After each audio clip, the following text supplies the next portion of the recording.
This is Cutting Down the Nets Wednesday, February 22nd. I'm 41 years old and I am in my parents' basement. Welcome to college basketball. Going through a home remodel. They're painting, so I get kicked out of my house, and Minneapolis, St. Paul area is getting 2 feet of snow. I'm down bad, as the kids would say. My wife's on a work trip to Texas. Things are not good, so went to my parents where I'm handicapping basketball games in their basement at 11:30 at night. So I'm a little out of my process. I have a notes on a bunch of games, but I have a lot of uncertainty here that I need some time to process. So I plan on getting up early before work to kind of work through that. I'll show you what I got right now, and then I'll make some decisions here in the near future. We're at 52% for the year.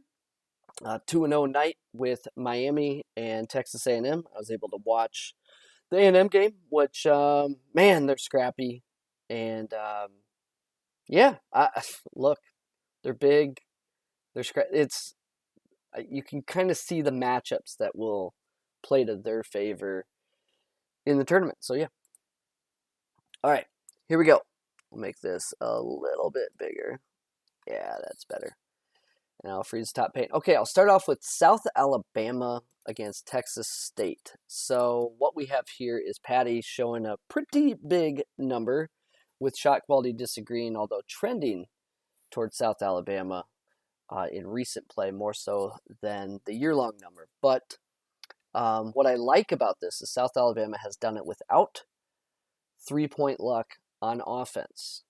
The problem is South Alabama's defense has absolutely relied on three-point luck. No one has made a shot against them in recent play. On paper, they can protect the ball. They have a good ball protection number. They're top 70 or whatever in ball protection, and Texas State likes to turn you over. So on paper, they can protect the ball, but in the first meeting, they turned it over 14 times in only a 63-possession game. So there are concerns there. I think we're good, but this is the type of stuff I need to think my way through before locking in some bets. Next up, Illinois State and Drake. Drake has lots of edges here, a big Paddy number.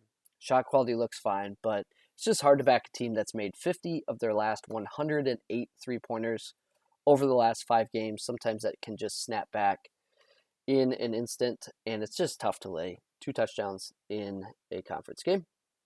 Vandy and LSU. LSU was 12-1 at one point this season.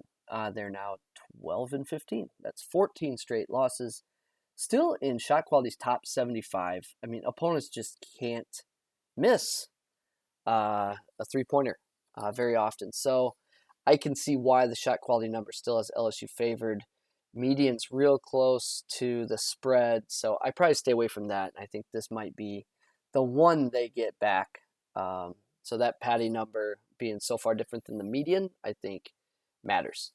Navy American. So Navy's do some regression here from a defensive side. They've held opponents to some pretty poor three-point shooting performances, and that just typically tends to normalize. I talk about it a lot, but it just kind of ebbs and flows.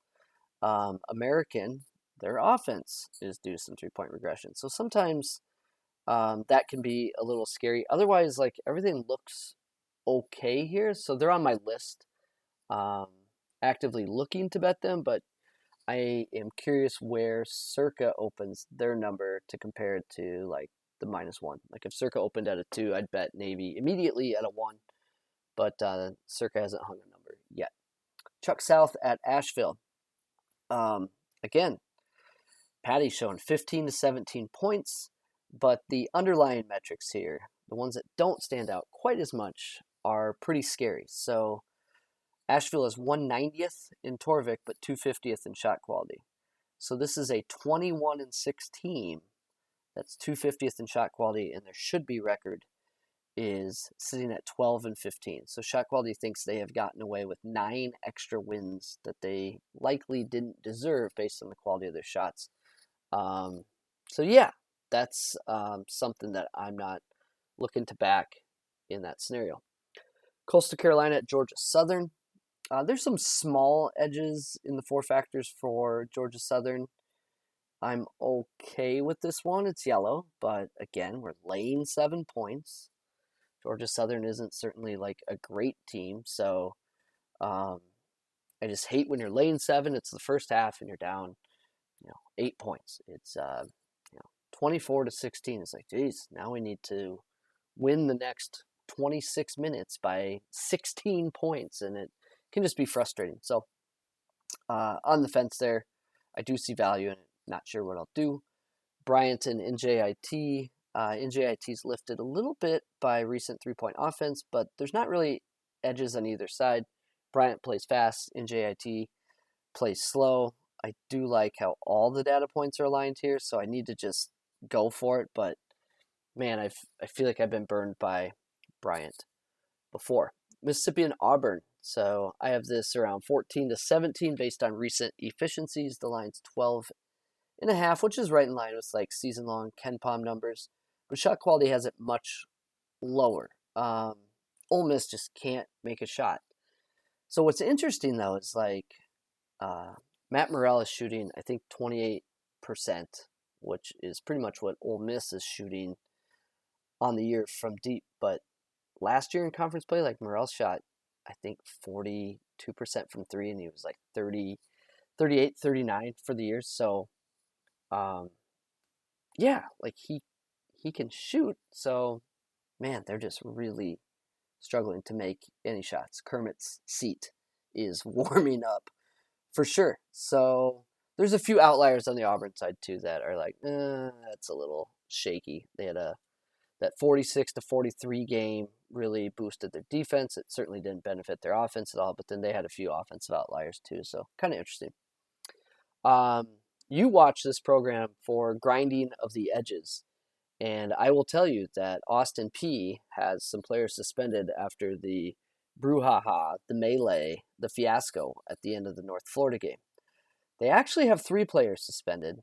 Someone named Coffee, who I can't find on a roster anywhere. So either the press release is wrong, but Copeland and Paez do contribute. They both have played like 65-66% of the team's minutes this year. Have started. I don't know who's currently starters for AP, but if you look at like the most recent lineups for KenPom, looks like Copeland has been starting lately, and Paez looks like at least the 6th, potentially 7th man. So that's important to be down, roughly 2 of your top 7 players when you're already a really bad team. So all of this information doesn't really account for that. So if it was a play with those guys playing, you'd think it would help just a little bit more. However, laying 10.5 in a slow-paced game, I think Austin Peay is around 65 possessions a game. Stetson's right around there too. So this could be in the low 60s for possessions, and just a little tricky to lay 10.5, although the Hatters are at home. So kind of interesting. DePaul, as I noted here, got the big man back recently. He's worked his way in the last few games.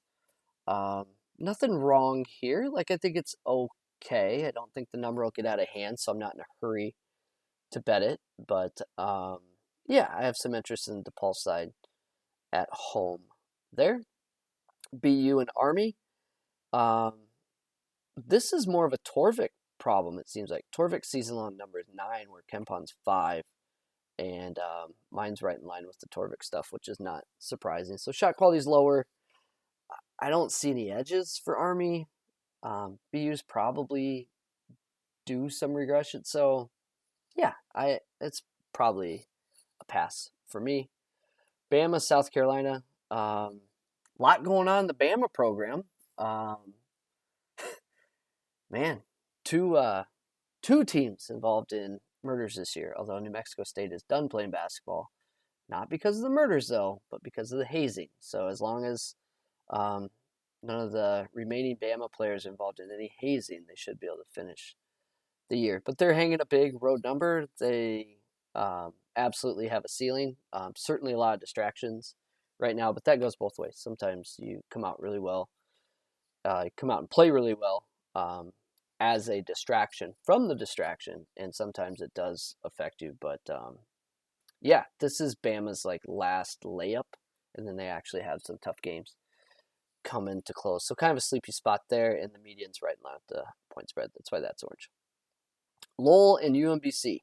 So UMass Lowell's strengths are kind of neutralized by UMBC here. So I was leaning Lowell. Like their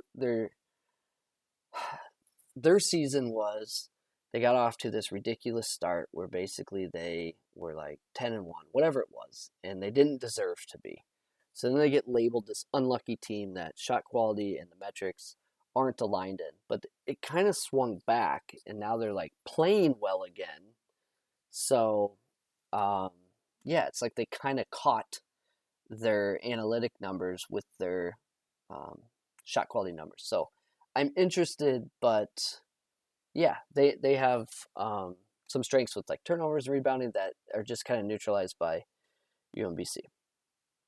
Moorhead, this is another probably sell high team, so I just don't want to keep backing them until the end of time.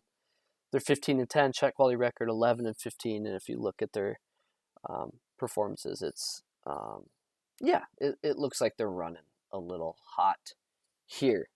Lafayette, we have a shot quality number in the 8-9 range, and we're just getting a little thinner down here, laying 14-15 points.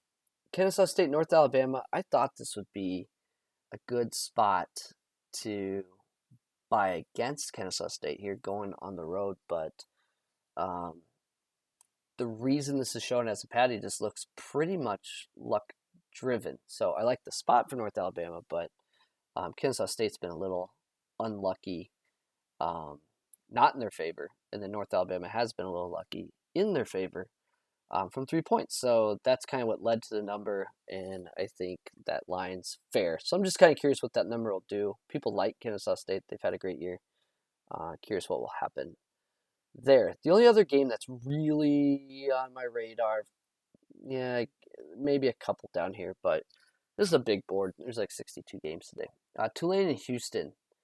So Houston won at Tulane by 20, but that game was like 5 points with 10 minutes to go. But Houston, I don't even know if they trailed in that game. So just kind of slowly bled them away. But Tulane's a decent shooting team, and they had a really poor shooting performance. Houston's certainly not trending well, but they are at home here. So kind of interested to see if maybe we can get the number one bump and see if that line can grow a little bit. I'd be interested in jumping on the Tulane side. So what that looks like for me, I don't know what I'm going to play.